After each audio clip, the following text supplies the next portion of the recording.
Hi everyone. In this video I will be doing activity 3-4, Personalizing Your Computer. This is out of the MCTS Guide to Microsoft Windows 7. In my edition, this starts on page 116. And what we're going to be doing is customizing our taskbar and looking a little bit at hidden files, folders, and extension types. So to begin, we're going to start at our Start menu, and we're going to go to our Control Panel.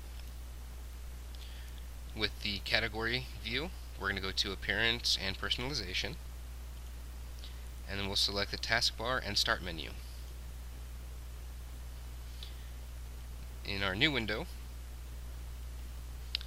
we can change our taskbar to use small icons, and if we hit Apply, we'll see that all of these become small, like so.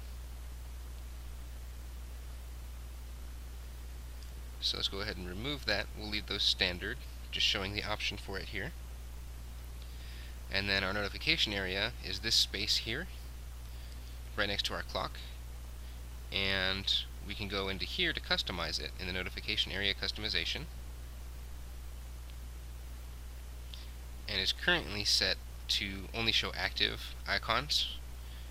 It's not currently set to show all icons, so let's go ahead and enable that. And when you do so, it will just start stringing them out across your taskbar. Before, we saw I had that little up arrow, and when in here it can group and categorize them in here and kind of keep that overflow onto the taskbar to a minimum. But you do always have the option of removing that, and then you'll be able to see everything that's running kind of as a background task.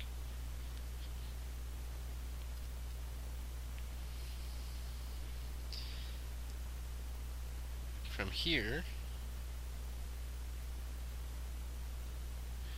we are looking for, well, let's go ahead and undo that, hit OK.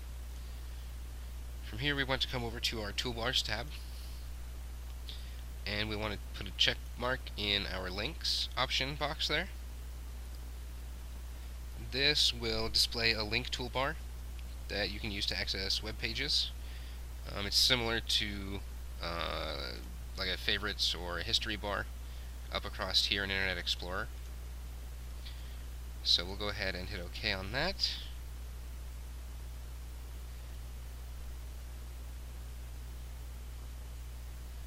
And let's open up a browser again here.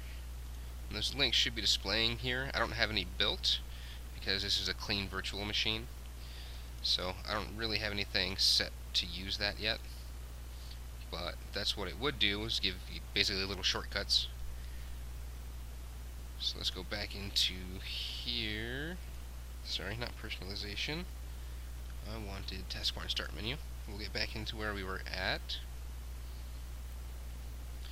And in the toolbars, we'll uncheck links and hit apply. Then we'll hit OK. And from here, we want to go ahead and look at the folder options.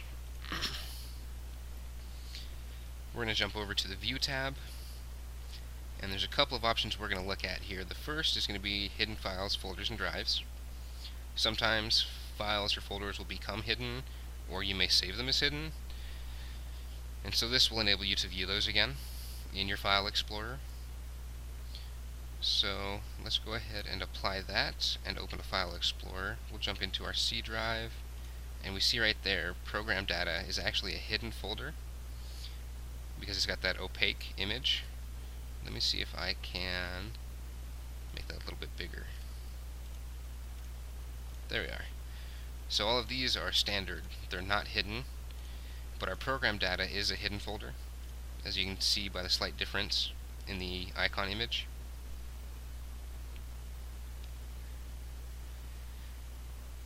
And so if we tell our computers not to show those and hit apply, that program data folder vanishes because it's hidden. In addition to that, we have this other box down here that says hide extensions for known file types. We can go ahead and put a check mark in that and apply it.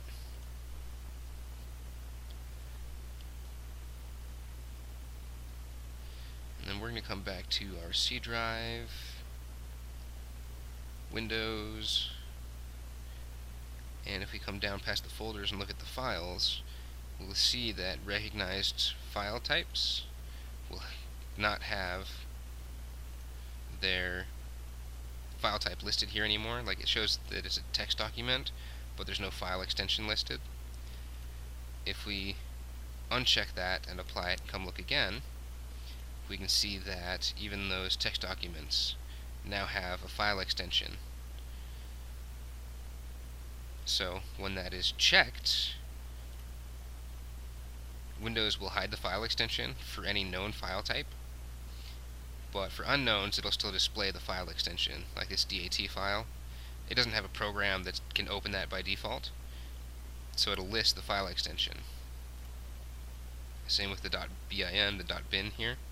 It doesn't have a program that can open that by default, so it's displaying the file extension. But these others, I could double click on them to open them, and Windows knows exactly what to do with them.